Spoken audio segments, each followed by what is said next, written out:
Bismillahirrahmanirrahim. Assalamu alaikum, dear students. I hope all of you are fine at home and focusing on your studies. Uh, in our previous lecture, students, we have studied about the physical properties of phenol, and out of that, only one property was left behind. That was acidity of phenols. Today, we will discuss about acidity of phenols. Now, as we know that both phenols and alcohols have same functional group. In phenol and alcohol, same functional group, that is hydroxyl group is present.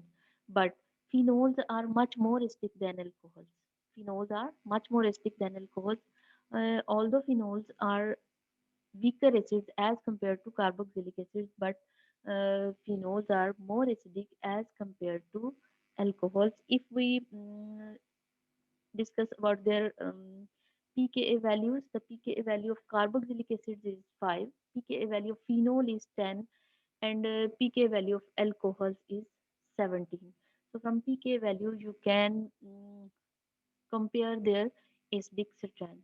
Carboxylic acids के लिए 5 value है. अब देखें alcohols के लिए pKa की value 17 और phenol के लिए वैल्यू 10 है. Now, why phenol is more acidic as compared to alcohols, although both have same functional group, that is OH group. Now we will discuss its reason. The reason is that uh, alcohols, when ionized, alkoxide ion is formed when they give one proton to water molecule. Uh, this alkoxide ion which is formed is not resonance stabilized. ठीक है, इसके पास कोई possibility नहीं है कि इसमें resonance हो और ये नेगेटिव चार्ज कहीं और शिफ्ट हो जाए. अब स्ट्रॉन्ग एसिड कौन सा होता है? स्ट्रॉन्ग एसिड वो होता है जिसका एनाइन जो है वो ज्यादा स्टेबल होता है. तो एल्कोक्साइड आयन जो है ये स्टेबल नहीं है. लेकिन अगर हम फिनोल्स को देखें तो फिनोल प्रोटॉन देने के बाद फिनोक्साइड आयन फॉर्म करती है. अब ये जो फिनोक्साइड आयन है, this is resonance stabilized. How resonance stabilized? You have studied resonance concept in basic concepts first chapter. Phenol, when loses one proton, it forms phenoxide ion. Now, in this case, negative oxygen is attached to benzene ring, which have three alternate single and double bonds, which can be delocalized. And this is in conjugation with three double bonds. So this negative charge can also be delocalized to ring.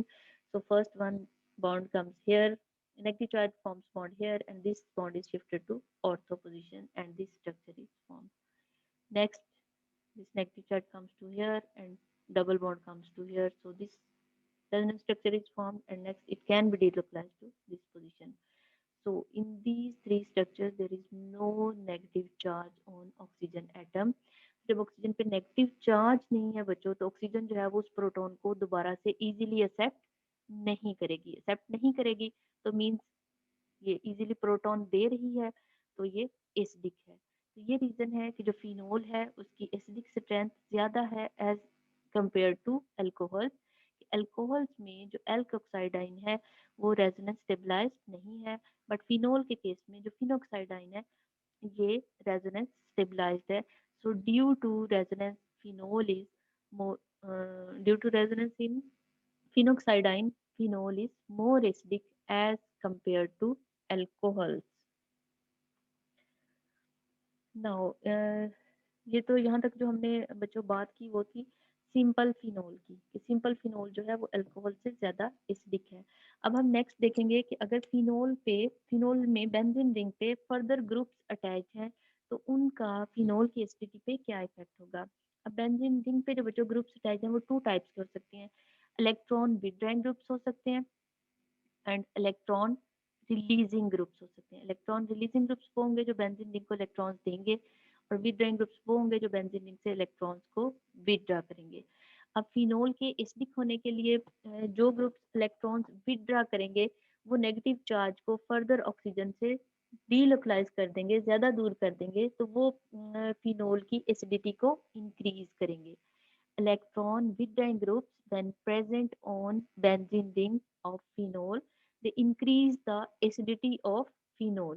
लेकिन दूसरी तरफ अगर electron releasing groups present होंगे phenol में benzene ring पे, तो वो electrons release करेंगे। तो फिनोल में तो पहले ही नेगेटिव चार्ज है जो कि ऑक्सीजन से डीलोकलाइज होके आ रहा है, तो वो फिनोल की एसिडिटी को डिक्रीज कर देंगे। So methyl group, that is electron donating, it decreases the acidity of phenol. But nitro group, electron withdrawing groups strong भी हो सकते हैं और वीक भी हो सकते हैं, कुछ वीक हैं, बट नाइट्रो ग्रुप जो है वो स्ट्रॉन्ग इलेक्ट्रॉन withdrawing ग्रुप्स है। अगर नाइट्रो ग्रुप फिनोल रिंग पे प्रेजेंट होगा तो वो उसकी एसिडिटी को फर्दर इंक्रीज कर देगा। और इसीलिए जो डाई नाइट्रोफिनोल है, अगर टू नाइट्रो ग्रुप्स प्रेजेंट हैं ऑर्थो एंड पैरा पोजिशन पे, तो उस कंपाउंड की जो एसिडिटी है that is comparable to that of carboxylic acid. किस वजह से? Due to two electron withdrawing groups. और अगर थ्री ग्रुप्स प्रेजेंट है, नाइट्रो ग्रुप्स 2, 4, 6 ट्राई नाइट्रोफिनोल है, तो इन तीनों के क्यूमुलेटिव इफेक्ट, कंबाइंड इफेक्ट की वजह से फिनोल इतनी एसिडिक हो जाएगी जितने के मिनरल एसिड्स हैं।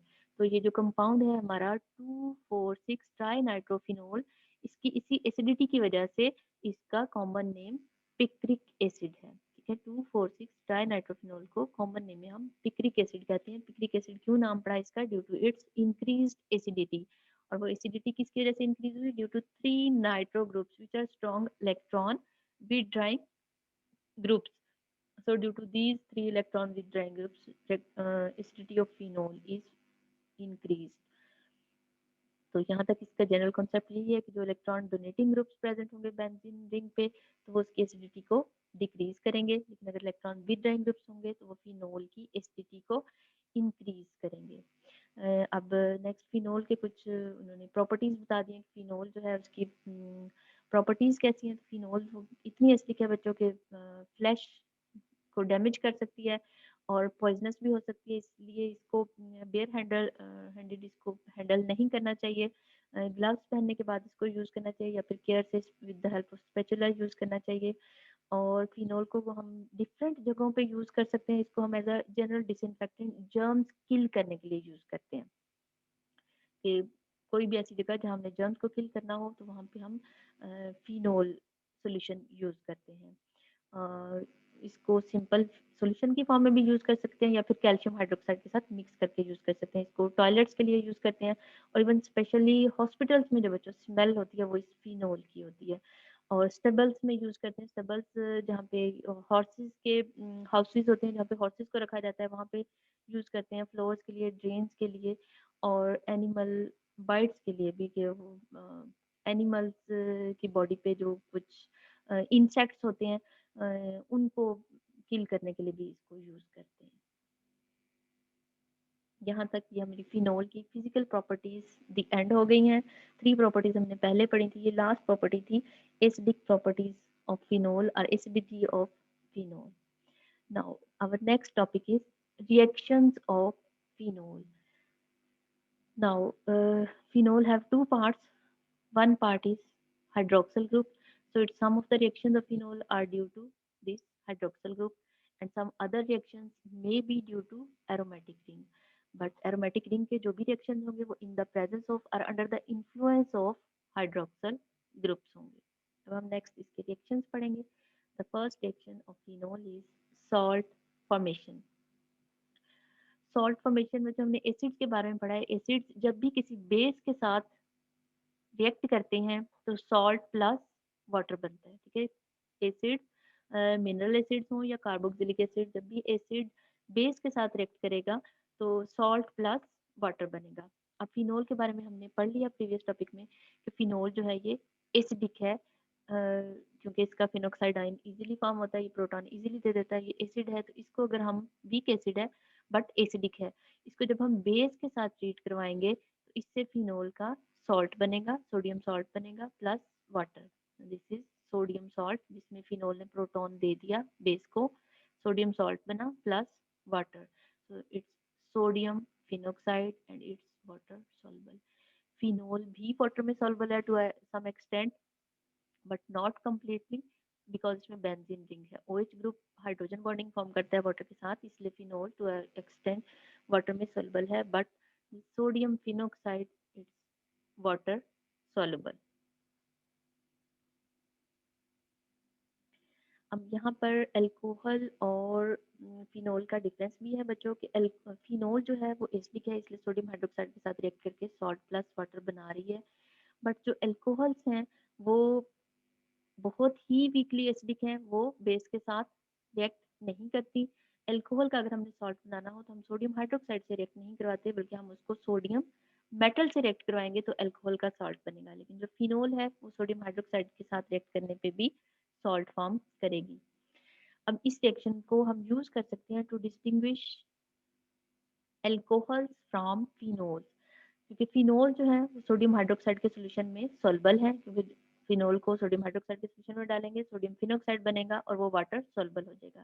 लेकिन अल्कोहल्स के केस में अप टिल 5 कार्बन जो अल्कोहल्स हैं वो सोडियम हाइड्रोक्साइड के सोल्यूशन में सॉल्बल होंगी, क्योंकि वो हाइड्रोजन बॉन्डिंग फॉर्म कर लेंगी। बट अगर मोर देन 5 कार्बन होंगी तो वो सोडियम हाइड्रोक्साइड के सोल्यूशन में सॉल्बल नहीं होंगी। इसलिए अगर हमारे पास फिनोल है और कोई ऐसी अल्कोहल है जिसमें 5 से ज़्यादा कार्बन हैं, तो उन दोनों को डिस्टिंग्विश करने के लिए हम ये रिएक्शन यूज कर सकते हैं।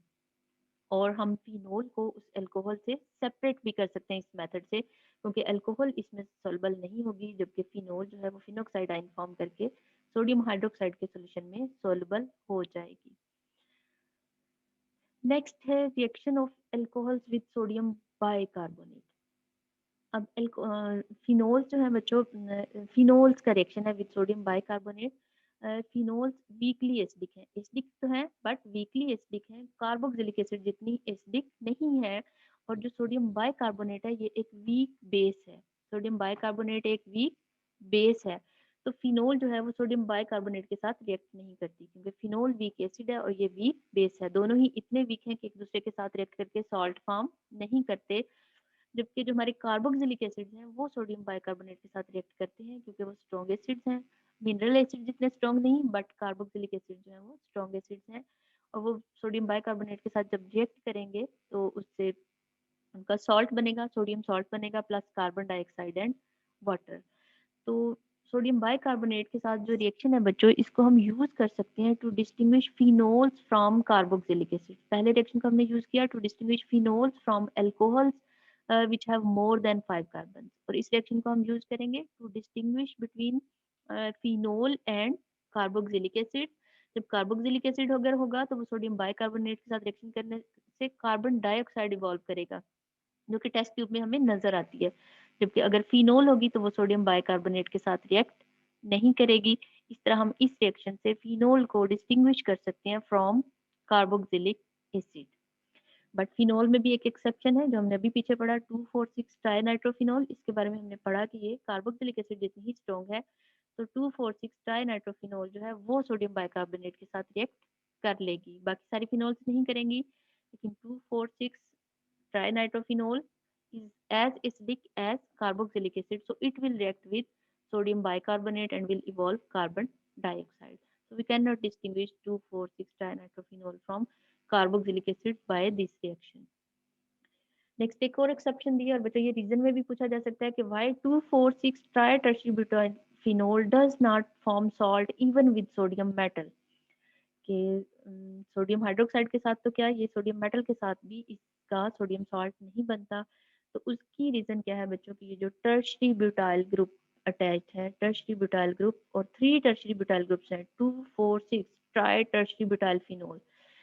So 3 large groups present and due to their steric hindrance, due to their steric hindrance, phenol cannot react with sodium hydroxide or with sodium metal, so no sodium salt is formed in this case. So it was salt formation.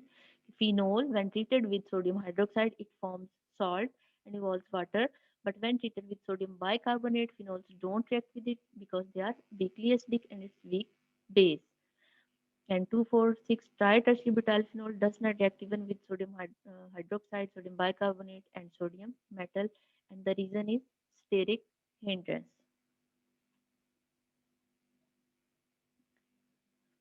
Now, the next reaction is ether formation, and the name of this reaction is Williamson's ether synthesis. Now, what is Williamson's ether synthesis? In case of this is a method for the preparation of ethers and was given by scientist named Williamson. In this method, which starting material is alcohol, we form sodium salt of alcohols by treating it with sodium metal, and then sodium salt of alcohol is treated with alkyl halide. And when these two reagents react, two alkyl groups combine with one oxygen molecule. Ether is formed along with sodium bromide. But in this case, we have phenol. ठीक है, basically ये Williamson ether synthesis किसके लिए था? Alcohol के लिए था। Alcohol starting material लेके उनसे हम ईथर्स प्रिपेयर करते हैं, बट इस केस में हमने यहाँ पर क्या लिया? Starting material phenol. फिनोल का हमने सोडियम सॉल्ट बनाना है। सोडियम सॉल्ट बनाने के लिए हम इसको सोडियम हाइड्रोक्साइड के साथ रिएक्ट करवाएंगे, तो ये इसका बन जाएगा sodium salt, that is phenoxide ion, और माइनस वाटर हो जाएगा यहाँ से। ठीक है, अब ये जो सोडियम सॉल्ट है, इसको नेक्स्ट हमने ट्रीट करवाना है एल्काइल हेलाइड से। ये सोडियम सॉल्ट जब एल्काइल हेलाइड के साथ रिएक्ट करेगा, तो ये एल्काइल पार्ट इस कार्बन पे पॉजिटिव चार्ज है, ये आके इस ऑक्सीजन के साथ अटैच होगी। इस तरह हमारे पास ये एल्काइल फिनाइल ईथर बन जाएगी। ईथर्स का फंक्शनल ग्रुप होता है बच्चों ROR। अब ये जो दोनों R हैं एलिफेटिक हो सकते हैं, दोनों एरोमेटिक हो सकते हैं, और जो एक ग्रुप है वो एलिफेटिक और एक एरोमेटिक हो सकता है। तो ये किसकी एग्जांपल है? एलिफेटिक एरोमेटिक ग्रुप की, जिसमें एक ग्रुप एल्काइल है और दूसरा इराइल है। तो इट्स इथाइल फिनाइल ईथर, और इसका कॉमन नेम है फेनेटोल। इसका कॉमन नेम आपको याद रहना चाहिए, क्योंकि मोस्टली कॉमन नेम दे दिया जाता है, तो आपको पता होना चाहिए what is this phenetole. This is ethyl phenyl ether along with bromidine. और ये ब्रोमाइडाइन कहाँ जाएगा? जो यहाँ पर सोडियम आयन होगा उसके साथ मिलकर ये सोडियम ब्रोमाइड फॉर्म कर देगा। ये है बेसिकली बच्चों विलियमसन्स ईथर सिंथेसिस। ठीक है, ये रिएक्शन क्या है? Williamson's ether synthesis. अब हम फिनोल से अगर हमने ईथर बनानी है, तो हम कुछ डिफरेंट मेथड्स भी यूज कर सकते हैं, जिनमें हमने फिनोल को कन्वर्ट करना है इनटू ईथर्स। तो जस्ट हमने उसमें क्या करना है? एल्काइलेटिंग एजेंट चेंज करना है। यहाँ पर एल्काइलेटिंग एजेंट क्या था? Alkyl halide. इस रिएक्शन में हमने जो एल्काइलेटिंग एजेंट लिया है वो है एल्काइल हेलाइड। यहाँ पर एल्काइल ग्रुप कहाँ से आया है? एल्काइल हेलाइड से। हम इसके अलावा डिफरेंट एल्काइलेटिंग एजेंट्स यूज कर सकते हैं। सो यहाँ पर जो हमने एल्काइलेटिंग एजेंट यूज किया that is die alkyl sulphate. Die alkyl sulphate जो है बच्चों, ये इजीली हम इनको प्रिपेयर भी कर सकते हैं, और ये चीप भी है as compare to alkyl halide. तो यहाँ पर हम एल्काइल हेलाइड की बजाय डाई एल्काइल सल्फेट को यूज करेंगे एज एल्काइलेटिंग एजेंट, और वन रीजन जो है वो हम फिनोल ही लेंगे, क्योंकि हम पढ़ रहे हैं ईथर फॉर्मेशन फ्रॉम फिनोल। अब ये डाइल्काइल सल्फेट कैसे बनते हैं? कि अगर हम अल्कोहल को ट्रीट करवाएं विद सल्फ्यूरिक एसिड, अल्कोहल अगर ऑर्गेनिक एसिड के साथ रिएक्ट करती हैं तो एस्टर्स बनते हैं। तो सल्फ्यूरिक एसिड भी एसिड ही है बट इनऑर्गेनिक एसिड है, तो अल्कोहल अगर सल्फ्यूरिक एसिड से रिएक्ट करेगी तो भी एस्टर बनेगा इनऑर्गेनिक एसिड के साथ। This is an example of ester. तो फिनोल को अगर हम डाई अल्काइल सल्फेट के साथ ट्रीट करवाएंगे, ये फार्मूला इसका बचा CH3O ट्वाइस SO2। एक्चुअल में ये क्या है? SO4 from sulphuric acid. दो हाइड्रोजन रिमूव होने से वहां दो ऑक्सीजन के साथ क्या आ गए हैं? Methyl group. So this is CH3O twice SO2 die alkyl sulphate. और इसमें इसको हमने ट्रीट कराना इन the presence of aqueous sodium hydroxide. तो इसमें भी पहले फिनोल का सोडियम सॉल्ट ही बनेगा, और फिर एल्काइलेटिंग एजेंट जो है वो सिर्फ एल्काइल ग्रुप देगा, यहाँ से मिथाइल ग्रुप। मिथाइल ग्रुप यहाँ पे आएगा तो ये हमारे पास ईथर बन जाएगी, methyl phenyl ether. And this methyl phenyl ether have a common name that is anisole. Ethyl phenyl ether phenetole थी, बट मिथाइल फिनाइल ईथर का कॉमन नेम क्या होगा? एनिसोल। और प्लस साइड प्रोडक्ट में जिसमें बनेगा SO2, और थर्ड ऑक्सीजन जिसके साथ मिथाइल ग्रुप है, और फोर्थ ऑक्सीजन जिससे मिथाइल ग्रुप यहाँ पे चला गया है। सो CH3O SO3Na, ये रिमेनिंग पार्ट होगा इसका डाई एल्काइल सल्फेट का, ये मोनो एल्काइल सल्फेट का सॉल्ट बन जाएगा यहाँ पे। ठीक है, तो ये थी ईथर फॉर्मेशन। उसमें हमने ईथर फॉर्म की by treatment of phenol with alkyl halide, और सेकंड एल्काइलेटिंग हमने एजेंट लिया di alkyl sulphate. Now next reaction है बच्चों एस्टर फॉर्मेशन। एस्टर बेसिकली कब बनता है? जब हम अल्कोहल को ट्रीट करवाते हैं विद कार्बोक्सिलिक एसिड। किसी भी अल्कोहल को अगर हम कार्बोक्सिलिक एसिड से ट्रीट करवाएं तो एस्टर प्लस वाटर बनता है। अब यहाँ पर अल्कोहल ही है, ये बेंजीन रिंग की वजह से इसका नाम फिनोल हो गया है। इसको हमने एसिड से ट्रीट करवाना था, बट यहाँ पर हमने लिया एसिड हेलाइड। एसिड हेलाइड्स क्या होते हैं, अगर एसिड से OH ग्रुप को रिमूव करके वहाँ पे हेलोजन लगा दिया जाए तो ये बन जाएगा acid halide. Acid halides are known as derivatives of acid. तो इनकी प्रॉपर्टीज भी कार्बोक्सिलिक एसिड जैसी ही होती हैं, जस्ट हमने OH की बजाय यहाँ पर क्लोराइड लगा दिया। और इसमें ये वाला जो ग्रुप है बच्चों एसिटाइल ग्रुप है एसिटिक एसिड से, सो this is acetyl chloride. And reaction is carried out in the presence of base as a catalyst. यहाँ पर ये जो कार्बन है इस पे पार्शियल पॉजिटिव चार्ज है, तो ये एज अ अटैकिंग रिजेंट यहाँ पर आएगी और ऑक्सीजन पे आके अटैक करेगी, ऑक्सीजन के साथ अटैच होगी। O C double bond O CH3। अब ये बच्चों एस्टर बन गया। एस्टर का फॉर्मूला कहता है RC डबल बॉन्ड O फर्क सिर्फ ये है कि यहाँ पर ये R जो है ये एरोमेटिक ग्रुप है, एक्चुअल में ये एस्टर बना है RC डबल बॉन्ड O ये एस्टर हमारे पास बन गया। और इसमें ये वाला पार्ट एस्टर की जब भी नेमिंग करते हैं तो पहले अल्काइल पार्ट का नाम लेते हैं और फिर एसिडिक पार्ट का नाम। तो ये अल्काइल पार्ट इसमें फिनाइल है और ये पार्ट इसमें एसीटेट है, so it's phenyl acetate plus sodium chloride and water जो है वो इसमें साइड प्रोडक्ट्स हैं। So ester formation, then phenol is treated with acid halide, that is acid chloride or acid bromide. In the presence of aqueous sodium hydroxide, ester is formed. Now ester के लिए हम कोई और agent भी use कर सकते हैं। एसिटाइलेटिंग agent हम एसिड हैलाइड के अलावा कोई और एजेंट भी ले सकते हैं। नेक्स्ट यहाँ पर जो हमने एसिटाइलेटिंग एजेंट यूज किया है that is acid anhydride. What is acid anhydride? when water molecule is removed from two acid molecules, in between two acid molecules one water molecule is removed, acid anhydride is formed, and this is acid anhydride of acetic acid, so it's known as acetic anhydride. ये भी यहाँ पर एसाइलेटिंग agent का ही function करेगा। Acyl group इसमें से जो इसाइल group है ये आके ऑक्सीजन के साथ अटैच होगा और जो प्रोडक्ट है वो एस्टर ही बनेगा RC double bond O R। तो ये भी क्या बना, फिनाइल एसीटेट। सिर्फ हमने चेंज क्या किया है, एसाइलेटिंग एजेंट। प्रीवियस रिएक्शन में हमने एसिड हैलाइड लिया था, अब यहाँ पर हमने एसिड एनहाइड्राइड लिया है। एसिड एनहाइड्राइड भी बच्चों एसिड हैलाइड की तरह जस्ट डेरिवेटिव ऑफ एसिड है।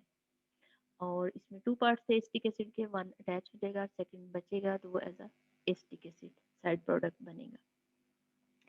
ये बच्चों रिएक्शन बहुत इंपॉर्टेंट है। इंपॉर्टेंट किस सेंस में वो अभी हम नेक्स्ट रिएक्शन में पढ़ते हैं कि इस रिएक्शन से हम एक मेडिसिन बनाते हैं एस्पाइरिन। सिर्फ स्टार्टिंग मटेरियल थोड़ा सा हम चेंज करेंगे, फिनोल की बजाय हम ऐसी फिनोल लेंगे जिसमें ऑर्थो पोजीशन पे कार्बोक्सिलिक एसिड अटैच होगा। फिनोल ही है ये बट ऑर्थो पोजीशन पे कार्बोक्सिलिक एसिड अटैच है। इस फिनोल को हम कहते हैं सैलिसिलिक एसिड। इसमें OH ग्रुप भी है और कार्बोक्सिलिक एसिड ग्रुप भी, तो इसका कॉमन नेम है सैलिसिलिक एसिड। अब सैलिसिलिक एसिड को जब हम एसिड एनहाइड्राइड से, ये एसिटिक एनहाइड्राइड है, यही एसिटिक एनहाइड्राइड है, इसे ट्रीट करवाएंगे। ये फिनोलिक पार्ट इसके साथ रिएक्ट करेगा, इसाइल ग्रुप इसके साथ अटैच होगा। Catalyst in this case is phosphoric acid और इसको हम हीट करेंगे। फिनोलिक ग्रुप पे इसाइल ग्रुप अटैच हो जाएगा, RC double bond O R हो जाएगा और इसमें ये कार्बोक्सिलिक एसिड ग्रुप भी प्रेजेंट है। और इसका नाम क्या होगा, ortho acetoxy benzoic acid. Benzoic acid तो ये है, बेंजीन रिंग के साथ कार्बोक्सिलिक एसिड ग्रुप होगा तो ये बेंजोइक एसिड होगा। और ऑर्थो पोजीशन पे क्या है, एसिटॉक्सी। अब ये वाला कंपाउंड जो है chemical compound, its known as, its common name is aspirin. Aspirin का नाम मुझे लगता है बच्चों सबने सुना होगा कि कोई भी प्रॉब्लम हो, फीवर हो, टेम्परेचर हो, या इवन पेन हो बॉडी में कहीं पे भी, हम डिस्प्रिन और एस्पाइरिन जो टैबलेट्स लेते हैं ये वो एस्पाइरिन है। ठीक है, तो उसका केमिकल नेम क्या है, ऑर्थो एस्टॉक्सी बेंजोइक एसिड। तो एस्पाइरिन को कैसे यूज करते हैं हम, as analgesic and antipyretic, fever reduce करने के लिए भी और पेन रिड्यूस करने के लिए भी इसको यूज कर सकते हैं। तो इस केमिकल से आप इस रिएक्शन की इम्पोर्टेंस का अंदाज़ा लगा सकते हैं। आई थिंक हर घर में एस्पाइरिन डिस्परिन यूज होती है, तो वो इस रिएक्शन से प्रिपेयर होती है, that is reaction of phenol with acid derivatives, acid halide और acid anhydride. Now next reaction is nitration. Benzene की सिंपल हम नाइट्रेशन करवाते हैं बच्चों जब भी, तो ओनली वन नाइट्रो ग्रुप इसमें इंट्रोड्यूस होता है, लेकिन अगर हम फिनोल की नाइट्रेशन करवाएं तो 2,4,6 ट्राई नाइट्रोफिनोल बनती है. 2,4,6 ट्राई नाइट्रोफिनोल बनती है. उसकी रीजन क्या है कि फिनोल ग्रुप जो है इलेक्ट्रॉन डोनेटिंग है और ये बेंजीन रिंग को फर्दर एक्टिवेट कर देता है, उसकी रिएक्टिविटी को इंक्रीज कर देता है, इसलिए रिएक्शन जो है वो मोनोनाइट्रेशन स्टेज पे स्टॉप नहीं होता, बल्कि 2,4,6 ट्राई नाइट्रोफिनोल बनती है, जिसके बारे में हमने पीछे भी पढ़ा है, that is known as picric acid. Next कह रहे हैं कि इसके साथ साथ अगर हम कंसनट्रेटेड नाइट्रिक एसिड यूज करें तो considerable amount of tarry oily by products भी बन जाते हैं. वो क्यों बनते हैं? क्योंकि फिनोल बहुत ज्यादा एक्टिव है और कंसनट्रेटेड नाइट्रिक एसिड हम यूज कर रहे हैं. तो कंसनट्रेटेड नाइट्रिक एसिड जो है बच्चों ये स्ट्रॉन्ग ऑक्सीडाइजिंग एजेंट भी है, तो मे बी सम जो फिनोल रिंग्स हैं उनकी ऑक्सीडेशन हो जाती है, डिग्रेडेशन हो जाती है, ब्रेकअप हो जाता है, तो उससे कुछ साइड प्रोडक्ट्स बनते हैं जो कि उसकी लेयर के ऊपर, सरफेस के ऊपर इकट्ठे हो जाते हैं. तो अगर हम मोनोनाइट्रोफिनोल ऑब्टेन करना चाहते हैं, 2,4,6 ट्राई नाइट्रोफिनोल नहीं बनाना चाहते, मोनोनाइट्रोफिनोल बनाना चाहते हैं, तो फिर हम डाइल्यूट नाइट्रिक एसिड लेंगे, फिर हम कंसनट्रेटेड नाइट्रिक एसिड नहीं लेंगे और टेम्परेचर बहुत ही लो रखेंगे, तो उससे ऑर्थो और पैरा नाइट्रोफिनोल ऑब्टेन होगी, या दोनों का मिक्सचर अगर है तो उसको फिर हम स्टीम डिस्टिलेशन से सेपरेट कर सकते हैं. ये पीछे हमने इसकी फिजिकल प्रॉपर्टीज में पढ़ा है कि जो ऑर्थो प्रोडक्ट है उसको हम स्टीम डिस्टिलेशन से सेपरेट कर सकते हैं. Now, next reaction for phenol is Friedel-Crafts reaction. Friedel-Crafts reaction इससे पहले बच्चों आप लोग बेंजीन के लिए पढ़ चुके हैं. What is Friedel-Crafts reaction? When benzene is alkylation of benzene, simple alkylation of benzene when treated with alkyl halide in the presence of Lewis acid catalyst, that is aluminum chloride. ठीक है. Benzene का reaction with alkyl halide in the presence of aluminium chloride, that is Lewis acid catalyst. उससे alkyl benzene बनती है और plus HCl बनता है. Alkyl benzene plus HCl. तो it's known as Friedel Crafts reaction by the name of scientist who performed this reaction. Benzene when treated with alkyl halide in the presence of Lewis acid catalyst, alkyl benzene बनेगी plus HCl. This reaction is known as Friedel-Crafts alkylation. Acylation भी होती है, but this is Friedel-Crafts alkylation. Now, what's the function of AlCl3? AlCl3 का function ये है, वो alkyl halide से halogen को रिमूव करेगा और पावरफुल इलेक्ट्रोफाइल जनरेट करेगा. ये इलेक्ट्रोफाइल बेंजीन रिंग पे अटैक करेगा और लास्ट में फिर बेस जो है वो यहाँ से प्रोटॉन रिमूव करेगी. बेस इसमें यही है, aluminium tetrachloride with negative charge, तो एल्काइल बेंजीन बन जाएगी. ठीक है. ये रिएक्शन यहाँ पर सिलेबस में नहीं है, ये जस्ट इसलिए बता रही हूँ कि अब फिनोल के लिए हमने इसकी लिमिटेशन पढ़नी है कि फिनोल में हम एल्यूमिनियम क्लोराइड कैटलिस्ट यूज नहीं करेंगे. तो क्यों नहीं करेंगे? नॉर्मल फ्रेडरक्राफ्ट एल्काइलेशन रिएक्शन में हम एल्यूमिनियम क्लोराइड को एज अ कैटलिस्ट यूज करते हैं. आपने इसका फंक्शन भी देख लिया कि इसने क्या करना है, ये रिएक्शन आप पहले पढ़ चुके हैं. नाउ हम पढ़ेंगे Friedel craft reactions of phenol. तो जब हम फिनोल का फ्रेडल क्राफ्ट रिएक्शन करवाएंगे इन the presence of aluminium chloride, तो होता क्या है कि एल्यूमिनियम क्लोराइड, फिनोल ज्यादा रिएक्टिव है, एल्यूमिनियम क्लोराइड स्टार्ट में ही ऑक्सीजन के साथ कॉम्प्लेक्स फॉर्म कर लेता है. ठीक है. एल्यूमिनियम क्लोराइड ऑक्सीजन के साथ कॉम्प्लेक्स फॉर्म कर लेगा. अब अगर कैटलिस्ट जो हमने यूज किया है अगर वो फिनोल के साथ ही कॉम्प्लेक्स फॉर्म कर लेगा तो फिर वो एल्काइलेटिंग एजेंट के साथ रिएक्ट नहीं कर पाएगा, उसको पावरफुल इलेक्ट्रोफाइल में कन्वर्ट नहीं कर पाएगा, तो रिएक्शन जो है वो फर्दर प्रोसीड नहीं होगा. तो इसलिए जब भी हम फ्रेडल क्राफ्ट रिएक्शन करेंगे फिनोल की, तो वो हम इस मेथड से नहीं करेंगे जो कि जनरल मेथड था फ्रेडल क्राफ्ट रिएक्शन का.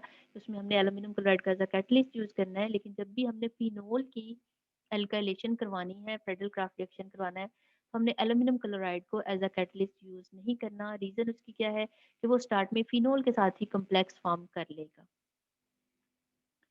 अब फिनोल की अल्काइलेशन के लिए हम डिफरेंट मेथड्स यूज कर सकते हैं। उसमें फर्स्ट वन ये है कि हम एल्कीन के साथ अगर फिनोल का रिएक्शन करवाएं, with alkene in the presence of HF hydrofluoric acid, तो फिनोल की अल्काइलेशन हो जाएगी। और बेंजीन रिंग की अल्काइलेशन को ही हम फ्रेडल क्राफ्ट रिएक्शन कहते हैं या फ्रेडल क्राफ्ट अल्काइलेशन कहते हैं। होगा क्या इसमें, HF बच्चों प्रोटोनेट करेगा इस कार्बन को, तो नेक्स्ट कार्बन पॉजिटिव हो जाएगी, यानी कार्बोकेटाइन फॉर्म होगा। कार्बोकेटाइन इलेक्ट्रोफाइल है, तो वो जाके बेंजीन रिंग से पाई इलेक्ट्रॉन लेके ऑर्थो पोजीशन पे अटैक कर सकता है या फिर पैरा पे। अब बड़ा ग्रुप है इसलिए ये ड्यू टू स्टीरिक हिंड्रेंस कहाँ अटैक करेगा, पैरा पोजीशन पे। ठीक है, HF ने प्रोटॉन दिया यहाँ पर, इस पाई इलेक्ट्रॉन को यूज करके बॉन्ड फॉर्म किया, तो इस कार्बन पे पॉजिटिव चार्ज आ जाएगा, कार्बोकेटाइन बन जाएगा। तो ये वाली कार्बन जो है ये फिर बेंजीन रिंग से अटैच होगी, बाकी 3 मिथाइल ग्रुप्स इसके साथ होंगे, तो ये कौन सा ग्रुप बनेगा, tertiary butyl group. This is para tertiary butyl phenol. अब यहाँ पर हमने अल्काइल हैलाइड यूज नहीं किया सिंपल फ्रेडल क्राफ्ट रिएक्शन की तरह, और ना ही हमने AlCl3 यूज किया। उसकी लिमिटेशंस मैंने आपको बता दी क्यों यूज नहीं किया। अब एल्कीन के अलावा हम अगर अल्काइल हैलाइड ही यूज कर रहे हैं, लेकिन अल्काइल हैलाइड ऐसा होना चाहिए जो ज्यादा रिएक्टिव हो, यानी प्राइमरी अल्काइल हैलाइड यूज करेंगे तो रिएक्शन नहीं होगा, लेकिन अगर हम टर्शरी अल्काइल हैलाइड यूज करेंगे तो वो रिएक्टिव अल्काइल हैलाइड है, क्योंकि इसमें जो कार्बोकेटाइन बनता है, टर्शरी कार्बोकेटाइन जो है वो मोस्ट स्टेबल है और इजीली फॉर्म हो जाता है। तो ये खुद से ही कार्बोकेटाइन फॉर्म करके बेंजीन रिंग में OH के ऑर्थो या पैरा पोजीशन पे अटैक कर देगा। सिंपल इसको रिफ्लक्स करना है, मीन हीटिंग और boiling in the presence of condenser, that is known as reflux. तो हमारे पास पैरा टर्शरी ब्यूटाइल फिनोल आ जाएगी प्लस HCl साइड प्रोडक्ट बनेगा। अब इस केस में वो कह रहे हैं कि फिनोल खुद ही एज अ एसिड भी एक्ट कर सकती है, फिनोल एसिडिक है इसलिए इस रिएक्शन में खुद एज अ कैटलिस्ट एक्ट कर सकती है, या फिर इसमें जब HCl बन जाएगा तो ये भी एज अ कैटलिस्ट एक्ट कर सकता है। इसलिए इस रिएक्शन में कैटलिस्ट की जरूरत नहीं, सिर्फ रिफ्लक्स करने से ही प्रोडक्ट फॉर्म हो जाएगा। नाउ नेक्स्ट एक और मेथड दिया ortho and para alkyl phenols बनाने के लिए। यानी पहले हमने दोनों मेथड्स पढ़ लिए कि फिनोल को एल्कीन से ट्रीट कर सकते हैं तो भी अल्काइलेशन हो जाएगी, फिनोल को टर्शरी अल्काइल हैलाइड से ट्रीट करवाएंगे तो भी अल्काइलेशन हो जाएगी। अब एक और मेथड उन्होंने दिया है कि अगर हम स्टार्टिंग मटेरियल ईथर ले लें, जिससे इथाइल फिनाइल ईथर, ठीक है, ईथर ले लिया स्टार्टिंग मटेरियल, और इसको अगर हम एल्यूमिनियम क्लोराइड की प्रेजेंस में हीट करें अप टू 150 डिग्री सेंटीग्रेड, तो इसमें रीअरेंजमेंट हो जाएगी। रीअरेंजमेंट में बहुत सारे स्टेप्स हैं जो कि आपके सिलेबस में बच्चों ने नहीं दिए, जस्ट प्रोडक्ट दे दिया, तो आपने यही करना है। ये इथाइल ग्रुप जो है वो ऑक्सीजन से ऑर्थो पे शिफ्ट हो जाएगा या फिर पैरा पोजिशन पे शिफ्ट हो जाएगा, तो हमारे पास ऑर्थो इथाइल फिनोल बनेगी या फिर पैरा इथाइल फिनोल बनेगी। और नेक्स्ट वो कह रहे हैं कि इसके लिए हम फर्दर एक और रिएक्शन भी कर सकते हैं कि इसमें भी एल्यूमिनियम क्लोराइड अगर कुछ गड़बड़ कर सकता है, एटलीस्ट फिनोल ग्रुप के साथ कॉम्प्लेक्स फॉर्म कर सकता है, तो इसके लिए उन्होंने एक और रिएक्शन दिया है कि हम इसमें एल्काइलेशन की बजाय फिनोल की हम पहले एसाइलेशन करवा लेंगे। ठीक है, एल्काइलेशन की बजाय हम फिनोल की पहले एसाइलेशन करवाएंगे। एसाइलेशन करवाएंगे तो जो प्रोडक्ट होगा उसमें कीटो ग्रुप होगा। ठीक है, फिर उस कीटो ग्रुप की फर्दर हम रीअरेंजमेंट करवा सकते हैं, रिडक्शन करवा सकते हैं, उसको हम फिर अल्काइल ग्रुप में कन्वर्ट कर सकते हैं। यानी पहले हम ऑक्सीजन पे एसाइलेशन करवा लेंगे, एसाइलेशन से जो प्रोडक्ट बनेगा उसकी रीअरेंजमेंट करवा लेंगे, उसकी रीअरेंजमेंट के लिए हम उसको कार्बन डाइसल्फाइड या फिर नाइट्रोबेंजीन की प्रेजेंस में हीट अप करेंगे, तो जो भी इसाइल प्रोडक्ट है उसकी रीअरेंजमेंट होगी, और इस रीअरेंजमेंट का स्पेशल नेम है प्राइस रीअरेंजमेंट। इसकी डिटेल, ये जो नेक्स्ट सेक्शन है इसकी डिटेल हम नेक्स्ट पेज पे पढ़ते हैं। हम फिनोल लेंगे, फिनोल को ट्रीट कराएंगे विद एसिड हैलाइड। अगर एल्काइल हैलाइड से कराएं बच्चे तो एल्काइलेशन हो सकती है, लेकिन एसिड हैलाइड से कौन सा ग्रुप आएगा, एसाइल ग्रुप, तो ये होगी एसाइलेशन। तो इसमें एसाइलेशन पहले होगी ऑक्सीजन पे ही, ऑक्सीजन पे आके ये एसाइल ग्रुप अटैच होगा, C++O C2H5, C++O C2H5 group आके ऑक्सीजन पे अटैच हो गया, ये ऑक्सीजन एसाइलेशन है। इस कंपाउंड को अब अगर हम एल्यूमिनियम क्लोराइड की प्रेजेंस में इन कार्बन डाइसल्फाइड और नाइट्रोबेंजीन हीट अप करेंगे, तो ये जो एसाइल ग्रुप है ये ऑर्थो पोजीशन पे शिफ्ट हो जाएगा या फिर पैरा पे। अब देखिए ये ऑर्थो पे शिफ्ट हो गया और पैरा पे। अब ये वाला जो फंक्शनल ग्रुप है ये क्या है, कीटो ग्रुप है ये, सी डबल बॉन्ड ओ, दोनों तरफ इसके इधर भी कार्बन है और इधर भी कार्बन, तो ये कौन सा ग्रुप है, कीटो ग्रुप है। तो this is ethyl ortho hydroxy phenyl ketone, ये इथाइल ग्रुप है और ये ऑर्थो पे हाइड्रोक्सी ग्रुप है और ये फिनाइल है और सी डबल बॉन्ड ओ का नाम क्या है, ketone, ethyl ortho hydroxy phenyl ketone या फिर ethyl para hydroxy phenyl ketone बन जाएगी। अब अगर इसको, इस ग्रुप को हम फर्दर एल्काइल ग्रुप में कन्वर्ट कर सकते हैं बाय रिडक्शन। कीटो ग्रुप की रिडक्शन के लिए हम टू मेथड्स यूज कर सकते हैं, वुल्फ किश्नर रिडक्शन यूज कर सकते हैं हम, उससे हम सी डबल बॉन्ड ओ को CH2 में कन्वर्ट कर सकते हैं, तो ये भी फिर एल्काइल फिनोल में कन्वर्ट हो जाएगा। तो ये इंटरमोलिकुलर प्रोसेस है जिसमें एसाइल ग्रुप जो है वो यहाँ से नेक्स्ट ऑर्थो या पैरा पोजीशन पे शिफ्ट हो गया है। तो इस केस में भी जो इनिशियल रिएक्शन प्रोडक्ट बनता है, जो यहाँ पर इन्होंने बनाया नहीं प्राइस रीअरेंजमेंट में, वो मिक्सचर है ortho and para acyl phenoxy aluminium chloride का, यानी उसमें उसका फार्मूला ने ये जो कंपाउंड दिया बच्चों यही कंपाउंड है, लेकिन अगर स्टार्ट में इसमें भी जो एल्यूमिनियम क्लोराइड है वो फिनोल के साथ कम्प्लेक्स बना लेता है। यहाँ पर देखिए RC डबल बॉन्ड O, ये है RC डबल बॉन्ड O, ये C6H4 है, ये C6H4, फिर ये ऑक्सीजन है और ऑक्सीजन के साथ उन्होंने बताया AlCl2। यहाँ पर भी स्टार्ट में जो प्रोडक्ट बनता है उसके साथ कैटलिस्ट जो है वो कॉम्प्लेक्स बना लेता है, जिससे हम फिनोलिक कीटोन को लिबरेट कर सकते हैं। अगर हम उसको HCl से ट्रीट करवा दें, HCl से ट्रीट करवा दें तो यहाँ से AlCl2 खत्म हो जाएगा, हाइड्रोजन आ जाएगा और फिर इस प्रोडक्ट को हम यहाँ से सेपरेट कर सकते हैं। और जो मिक्सचर है फिनोलिक कीटोन्स का उनको हम फिर स्टीम डिस्टिलेशन से सेपरेट कर सकते हैं कि ऑर्थो आइसोमर जो है उसका बिल लो होगा, बॉइलिंग पॉइंट जो पैरा है उसका हाई होगा, तो फिर हम उसको स्टीम डिस्टिलेशन से सेपरेट कर लेंगे। इसमें उन्होंने क्या बताया है कि हम फिनोल जो है, कीटोनिक फिनोल्स कैसे बना सकते हैं कि अगर हम फिनोल को ट्रीट करवाएं विद एसिड हेलाइड, फिनोल को हम एसिड हेलाइड से ट्रीट करवाएं तो जो हमारी फिनोल है उससे एसिटाइल ग्रुप जो है वो ऑक्सीजन पे आके अटैच होगा, फिर हम नेक्स्ट उसकी फ्राइज रीअरेंजमेंट करवा लेंगे by heating with aluminium chloride and carbon dioxide और नाइट्रोबेंजीन। तो जो भी एसाइल ग्रुप होगा वो ऑर्थो या पैरा पोजीशन पे शिफ्ट हो जाएगा। अब जो हमारा प्रोडक्ट है वो फिनोलिक कीटोन है, ये फिनोलिक कीटोन जो है इसको हम एल्काइल फिनोल में कन्वर्ट कर सकते हैं। Now the next reaction that we have to study is sulfonation of phenol. Now phenol on treatment with concentrated sulfuric acid, phenol on treatment with concentrated sulfuric acid at different temperatures gives different products. When phenol is treated with concentrated sulfuric acid at 25 centigrade, uh, orthohydroxybenzene sulfonic acid is formed, but when phenol is treated with concentrated sulfuric acid at 100 centigrade, para-hydroxybenzene sulfonic acid is formed.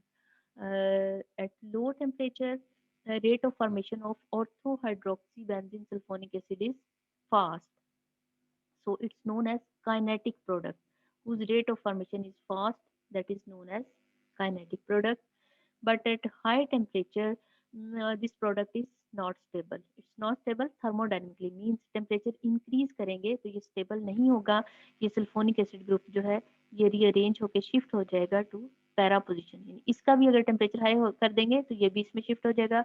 और वैसे कि ही अगर हम direct start करेंगे reaction को 100 centigrade पे, तो उससे para hydroxy benzene sulphonic acid ही बनेगा। तो ये एग्जांपल है एक ऐसे रिएक्शन की जिसमें काइनेटिक वर्सेस थर्मोडायनेमिक कंट्रोल है कि हम अपनी मर्जी से बना सकते हैं कि ऑर्थो प्रोडक्ट चाहिए तो टेम्परेचर लो रखेंगे, पैरा प्रोडक्ट चाहिए तो हम उसको हाई टेम्परेचर पे करेंगे। Now the next reaction is diazo coupling. Diazo compound से बच्चों आप फेमिलियर हैं, आप फिनोल की प्रिपरेशन में पढ़ चुके हैं कि हम बेंजीन डाइजोनियम क्लोराइड की हाइड्रोलिसिस करें तो उससे फिनोल बनती है। और बेंजीन डाइजोनियम क्लोराइड जो है वो नेचर में प्रेजेंट नहीं है, इसको हम प्रिपेयर करते हैं from benzene by converting it into nitrobenzene, then aniline, and aniline on treatment with nitrous acid is converted into diazo compound N triple bond N with chloride to stabilize its positive charge. This is known as benzene diazonium chloride. Now, this benzene diazonium chloride, when treated with phenol, it forms a bond with phenol ring at ortho or para position of OH group. Ortho or para position of OH group. Now this is large group. So if para position is vacant, it will come to para position. Reaction is carried out in the presence of a base, sodium hydroxide solution. Uh, N will come to this para position. Triple bond is converted to double bond because triple bond goes to here, and this chloride will get with hydrogen to form HCl. Now this is known as paraphenyl azophenol. Para, ये para position है, ठीक है, ये proper compound phenol है, ये हमने phenol लिख दिया। पैरा पोजीशन पे क्या है, फिनाइल एजो, फिनाइल ग्रुप है और N double bond N azo group है, ठीक है। So this is para phenyl azo phenol compound.